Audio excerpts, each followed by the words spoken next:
وَإِذَا لَقُوا الَّذِينَ آمَنُوا، جب یہ منافقین مومنین کو ملتے ہیں، ایمان والوں کو، قالوا آمنا، کہتے ہیں ہم تو مومن ہیں، ایمان لائے ہوئے ہیں ہم تو۔ وَإِذَا خَلَا بَعْضُهُمْ إِلَىٰ بَعْضٍ، جب یہ ایک دوسرے کو ملتے ہیں، ان سے الگ ہوتے ہیں، قالوا وَتُحَدِّثُونَهُمْ، کہتے ہیں کیا تم بتلاتے ہو ان کو وہ باتیں جو اللہ تعالیٰ نے کھولی ہیں تم پر، تاکہ تمہارے خلاف حجت ہو جائے تمہارے رب کے ہاں۔ تو افلا تعقلون، کیا تم عقل نہیں رکھتے؟ یعنی ایسے تم کیوں کرتے ہو، کیوں باتیں کھول کھول کے بتلاتے ہو؟ اولا یعلمون، اللہ تعالیٰ نے اس کا جواب دیا آگے، کیا یہ جانتے نہیں ہیں کہ اللہ تعالیٰ جانتا ہے ان چیزوں کو جو چھپاتے ہیں اور جو ظاہر کرتے ہیں۔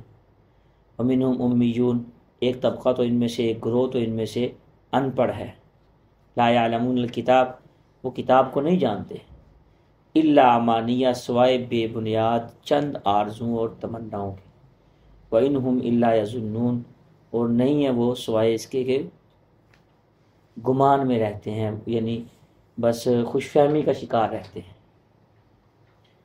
فویل للذین یکتمون، ہلاکت ہے ان لوگوں کے لیے جو لکھتے ہیں کتاب کو اپنے ہاتھوں سے، ثم یقولون، پھر کہتے ہیں یہ تو اللہ تعالیٰ کی طرف سے ہے، لیشتروا بہ ثمنا قلیلا، تاکہ نفع حاصل کریں اس کے ساتھ، تھوڑا سا نفع حاصل کریں، ثمن قلیل۔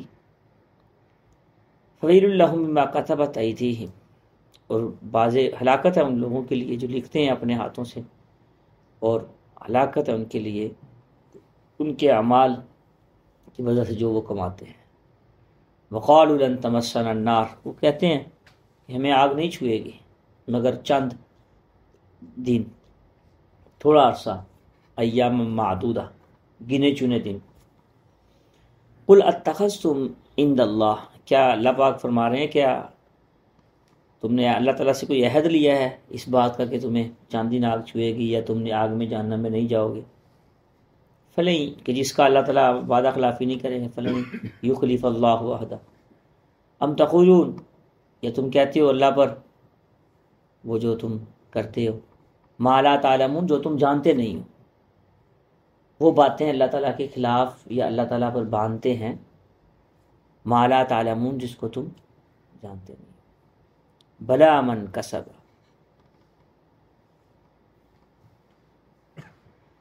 اللہ اکبر، کیوں نہیں، جس نے کمائی برائی، واحاطت بہ خطیہ، اور احاطہ کر لیا اس کو اس کی غلطیوں میں، اولئک اصحاب النار، یہ لوگ ہیں جو جہنم میں جائیں گے، ہم فیہا خالدون، ہمیشہ اس میں رہیں گے۔ والذین آمنوا وعملوا الصالحات، اور بعض وہ لوگ ہیں جو ایمان لائے، اور وہ لوگ جو ایمان لائے اور اعمال صالحہ کیا، اولئک اصحاب الجنہ، یہی وہ لوگ ہیں جو جنت میں جائیں گے، جنت والے ہیں، ہمیشہ اس کے اندر رہیں گے، ہم فیہا خالدون۔ سورۃ بقرہ چل رہی ہے ہماری، الحمدللہ اس کا درس قرآن چل رہا ہے۔ تورات اور دیگر آسمانی کتب کی جو پیشن گوئیاں کی تھی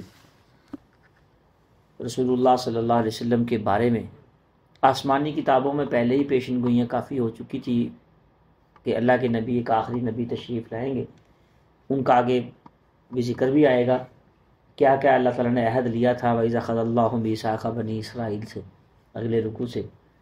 تو یہ لوگ مومنین کو ملتے، ان کو تو کہتے کہ ہم مسلمان ہیں، مومن ہیں، لیکن جب یہ الگ ہوتے تو کہتے تم ان سے تورات کی وہ باتیں کیوں کرتے ہو، یہ آسمانی کتابوں کی، کہ جس سے مسلمان پکے ہو جائیں گے کہ واقعی ایک نبی آئے ہیں، اور تمہارے خلاف حجت بنا دیں گے کہ ان کو تو علم تھا، اس کے باوجود انہوں نے ایمان نہیں لے کے آئے اللہ تعالیٰ کے پیارے نبی پاک صلی اللہ علیہ وسلم پہ، تو تم اللہ کے ہاں کیوں ان کو گواہ بنا کے کیوں مجرم بن رہے ہو؟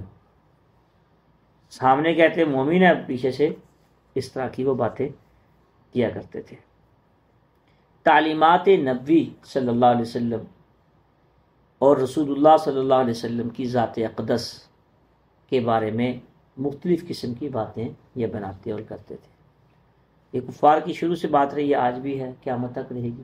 یہ کشمکش کفر اور اسلام کی یہ شروع سے ہے، بہت پیچھے سے۔ تین طرح کے انسان ہیں دنیا میں، مسلمان، کافر اور منافق۔ ایک بندہ یا مسلمان ہوگا یا کافر ہوگا۔ جو تیسرا درجہ ہے درمیان میں منافقین کا، ان کے بارے میں اللہ تعالیٰ نے سورۃ منافقون میں بڑی تفصیل سے ذکر فرمایا، ان المنافقین فی الدرک الاسفل من النار ولن تجد لهم نصیرا، بڑا سخت اللہ تعالیٰ نے۔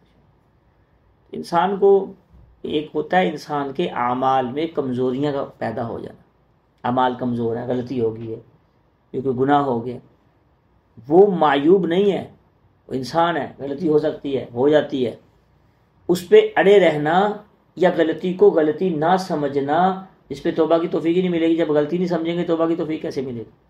یہ برا ہے، یہ غلط ہے، اس کا نقصان بہت زیادہ ہے کہ آپ قبر تک لے جاتا ہے یہ نقصان، جس کو انسان غلطی۔ مثال دیتا ہوں میں ایک چھوٹی سی یہاں پہ تاکہ بات کو اچھی طرح سمجھ آ جائے۔ آپ ڈاکٹر دیکھ لیں، جتنے بھی پاکستان میں ڈاکٹر ہیں، کہتے ہیں جی ہم تو اپنے اس کام کو، اس شعبے کو عبادت سمجھتے ہیں۔ اچھی بات ہے، کسی کا بھلا کرنا عبادت ہے۔ صحافی دیکھ لیں، وہ کہتے ہیں ہم اپنے صحافت کو عبادت سمجھ کے کر رہے ہیں۔ سیاست دیکھ لیں، سیاسی لیڈر کہتے ہیں سیاست عبادت ہے، نعرہ لگاتے ہیں۔ وکیل دیکھ لیں آپ، کہتے ہیں میں تو عبادت سمجھ کے وکالت کر رہا ہوں۔ قاتل کا بھی وکیل کھڑا ہے، مقتول کا بھی وکیل کھڑا ہے، مقدمے لڑ رہے ہیں۔ ظالم کی طرف سے بھی وکیل ہوتا ہے، مظلوم کی طرف سے بھی وکیل ہوتا ہے، مقدمے ہو رہے ہیں، پیشیاں ہو رہی ہیں، سارا کچھ ہو رہا ہے۔ دنیا میں ہم نے یہ جو ڈرامے بناتے ہیں لوگ، ان سے پوچھ لیں آپ، میری تو ہوتی رہتی ہے بات۔ ہمارے یہاں بھی ہیں ایک صاحب جو 48 ملکوں میں پھرے ہیں صرف ڈرامے بازی میں، ڈرامے بناتے ہیں۔ تو ایک دن مجھے کہتے ہیں اپنی مسجد میں ہی، رضا بلاک والی میں، مفتی صاحب میں 48 ملکوں میں پھرا ہوں، اور میں ساتھ الحمدللہ کا لفظ بھی بول رہے ہیں، الحمدللہ ہم سب ڈرامہ بناتے ہیں، میرے بچے بھی اور ہم بھی۔ استغفر اللہ، استغفر۔ میں نے کہا یہ آپ 48 ملکوں میں پھرے ہیں، آپ نے روزہ رسول پہ حاضری بھی دی ہے کہ نہیں؟ عمرہ بھی کیا کہ نہیں کیا؟ کہتے عمرہ نہیں کیا، یہ ایک کمی ہے میری۔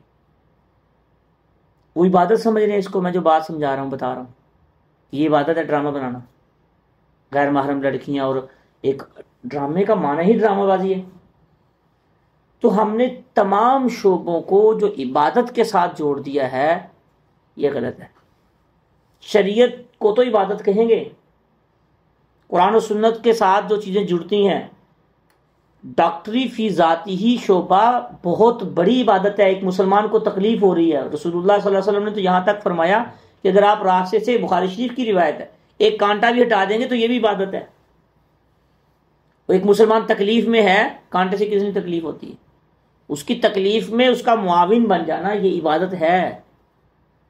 لیکن اس کے ساتھ جو لوازمات ہیں، مشورہ فیس 10,000 روپیہ، 5,000 روپیہ، یہ کہاں کی عبادت ہے؟ اس کے ساتھ جو لوازمات ہم نے ساری لگا دی ہیں، یہ غلط ہے۔ فی نفس ہی کسی کی ٹریٹمنٹ کرنا، کسی بیمار کو حوصلہ دینا، تسلی دینا، اس کی رسول اللہ صلی اللہ علیہ وسلم نے بڑی فضیلت بیان فرمائی ہے کہ جب کسی بیمار کے پاس جاؤ اس کو تسلی دو، حوصلہ افزائی کے الفاظ بولو۔ تو یہ اوپر کی جو مسائل ہیں نا، اب صحافت کہاں کی عبادت ہے؟ کتنے بڑے بڑے جھوٹ بول رہے ہوتے ہیں۔ وکالت کہاں کی عبادت ہے؟ کس نے کہا وکالت عبادت ہے؟ جو قاتل کا بھی وکیل ہے۔ ہر شعبے میں، آپ چاہے دنیا کا شعبہ ہے چاہے دین کا، عبادت کون سی بنتا ہے؟ ہر شعبے میں اگر دین کے مطابق، شریعت کے مطابق اس شعبے میں کام کریں گے، چاہے وہ دنیا کا ہے چاہے دین کا ہے، تو عبادت ہے۔ لیکن جو اپنی خواہشات کو شامل کر کے اس کو عبادت سے جوڑیں گے، تو کسی کے جوڑنے سے یا کسی کی خوش فہمی کا شکار ہونے سے عبادت نہیں بن جاتا۔ ہاں، کسی کے کہنے سے عبادت نہیں بنتا، اللہ کے ہاں منظور ہو تو عبادت بنتا ہے۔ کوئی علماء اس کی تصدیق کریں اس بات کی کہ واقعی یہ جو کام کر رہا ہے یہ کام ٹھیک ہے، قرآن و سنت کے مطابق ہے، پھر تو عبادت ہے۔ مشورہ کی فیس کوئی نہیں ہے، شریعت میں جائز نہیں ہے۔ اب وکیل سے ملنے جائیں، آپ سے پہلے پیسے لے گا ملاقات۔ کوئی اور شعبہ لے لیں، آپ کہ صحافی کو بلا لیں، یہاں پہ اچھے خاصے پیسے چارج کریں گے بیان ریکارڈ کروانے کے، چاہے اس سے جھوٹ آپ ریکارڈ کروا دیں چاہے صحیح ریکارڈ کروا دیں، اس نے نشر کر دینا ہے کیونکہ پیسے لیے ہوئے ہیں۔ ہاں، تو میرے دوستو، خدا کے لیے ہر بات کو عبادت کی طرف نہ جوڑا کریں۔ کیوں اپنی آخرت؟ پھر ایسا نقصان کیا ہوتا ہے اس کا نقصان یہ ہوگا جب آپ عبادت سمجھ کے کر رہے ہیں تو گناہ نہیں سمجھیں گے، تو جب گناہ نہیں سمجھیں گے توبہ نہیں کریں گے، جب توبہ نہیں کریں گے اسی طرح جہنم اس میں قبر میں چلے جائیں گے بغیر توبہ کے۔ جب تو گناہ کو گناہ سمجھیں گے تو توبہ کی توفیق ہوگی نا۔ جب ہر کام کو ہم نے نیکی بنا لی ہے، نیکی سمجھتے ہیں، تو یہ پھر توبہ کی توفیق، غلط کو غلط فرق اور صحیح میں تو فرق سمجھ آئے گا ہی۔ یہ بڑی اہم بات ہے اگر سمجھ میں آ جائے تو اس لیے توبہ کرنی چاہیے، جو کام غلط ہے ان کو غلط ہی سمجھا جائے تاکہ توبہ کی توفیق بھی مل جائے اس کے اوپر۔